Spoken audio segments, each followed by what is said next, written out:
तो बयानों में, तस्वीरों में आपने देखा कि कल से अब तक बंगाल की राजनीति में किस कदर उबाल है, और ऐसा उबाल है कि जिसकी गूंज यहां दिल्ली तक सुनाई दे रही है। बंगाल में दरअसल राज्यपाल ने पथराव के मामले पर सरकार को फर्ज याद दिला दिया है। तो सवाल ये भी है कि क्या पश्चिम बंगाल फिर हिंसा की सियासत पर आगे बढ़ चला है? क्या प्रतिशोध ही पश्चिम बंगाल का सियासी चरित्र है?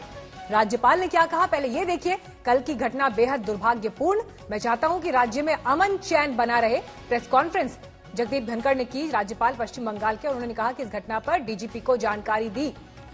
कल ही आपको बता दें, बीजेपी के राष्ट्रीय अध्यक्ष जेपी नड्डा के काफिले पर पथराव हुआ था, तो उन्होंने ये तमाम बातें आज की प्रेस कॉन्फ्रेंस में की। लोग बेलगाम ढंग से सड़कों पर उतरे थे। सुरक्षा व्यवस्था जो होनी चाहिए थी वो नहीं थी, और अगर मुख्यमंत्री पश्चिम बंगाल की सरकार अपना काम ठीक से नहीं करेंगे तो वहां से मेरा कर्तव्य शुरू होता है, वहां से मेरी भूमिका शुरू होती है। रास्ते से भटकेंगी तो मेरे दायित्व की शुरुआत होती है। ये नसीहत सीधे सीधे राज्यपाल जगदीप धनखड़ ने ममता बनर्जी को दे दी है। माफी मांगनी चाहिए उनको अपने बयान पर, क्योंकि आपको याद दिला दें, कल ही जब हमले की यह घटना सामने आई, उसके बाद ममता बनर्जी ने इसे नौटंकी कहा था और ऐसे शब्दों का इस्तेमाल किया, जिसके बाद से लगातार सियासत उबाल पर है।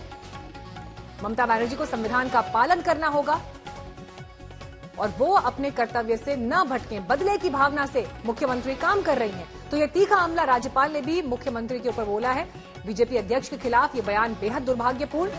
कल ही जब दोपहर बाद ये घटना सामने आई थी, उसके बाद पहले बीजेपी की तरफ से प्रेस कॉन्फ्रेंसेस हुई, उसके बाद गृह मंत्रालय ने पश्चिम बंगाल सरकार से जवाब मांगे, और आज राज्यपाल ने भी एक रिपोर्ट गृह मंत्रालय को सौंपी, और खुद राज्यपाल जगदीप धनखड़ ने प्रेस कॉन्फ्रेंस में ये तमाम बातें की।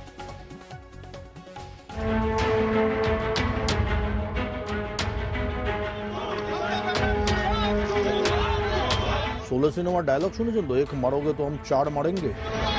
अपने सियासी रक्त चरित्र के लिए कुख्यात पश्चिम बंगाल की सियासत एक बार फिर प्रतिशोध की सियासत की तरफ बढ़ चली है। प्रभाव इन हिंदी, जैसी करनी ऐसी भरनी। अपनी पार्टी के राष्ट्रीय अध्यक्ष जेपी नड्डा के काफिले पर डायमंड हार्बर में कल पत्थर फेंकने की घटना के खिलाफ बीजेपी की तरफ से बदला लेने वाले बयान सामने आ रहे हैं। जरा सुनिए पश्चिम बंगाल के बीजेपी के सचिव साइतन बसु का बयान।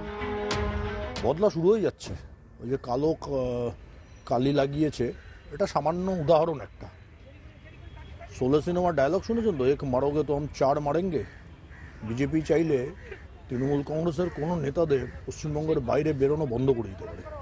কেউ বেরোতে পারবে না, সব এখানে ইঁদুরের মতো গর্তে লুকিয়ে থাকবে। एक्चुअली देयर इज अ प्रभाव इन हिंदी, जैसी करनी ऐसी भरनी।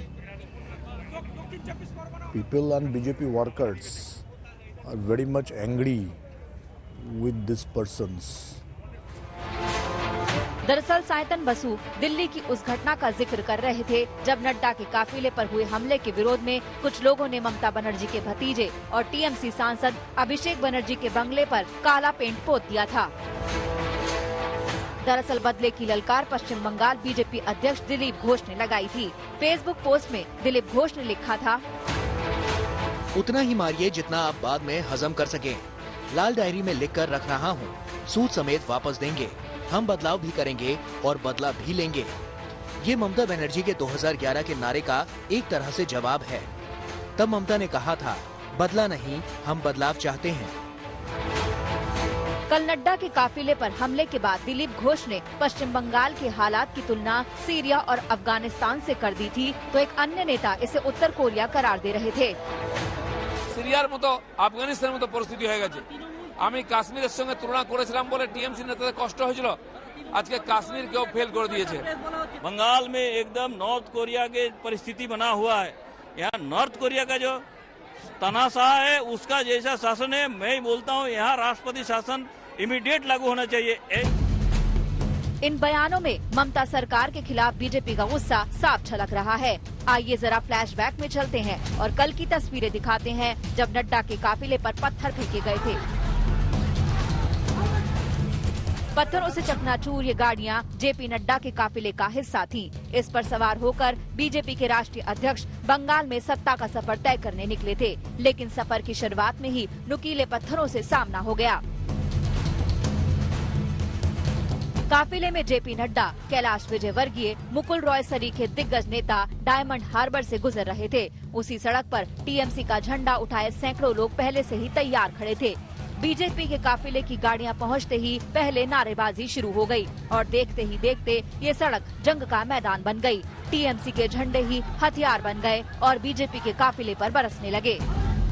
जिस तरीके से ममता जी के नेतृत्व में यहाँ सरकार चल रही है पिछले 10 सालों से, वह इस बात को स्पष्ट बताता है कि यह कटमनी कल्चर है, भ्रष्टाचार है, ऊपर से नीचे तक आकंठ भ्रष्टाचार में डूबे हुए हैं, लॉलेसनेस है और लॉलेसनेस के साथ साथ पॉलिटिकल पेट्रोनेज के साथ वायलेंस है और विकास के खिलाफ परिस्थितियों को पैदा करना यहाँ ममता जी की आदत है।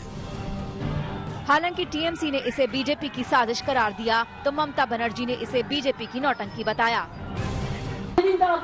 লোক যদি না আসে তাহলে নিজে সাজিয়ে রাখবে যাতে নতুনকি করে ন্যাশনাল নিউজে ভালো করে দেখায় দেখো আমায় মেরেছে আরে তোমার পেছনে 50টা গাড়ি কেন যায়।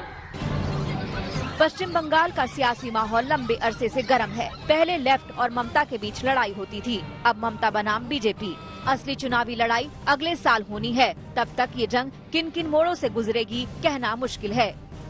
कोलकाता से मनोज्ञा लोईवाल के साथ आज तक ब्यूरो।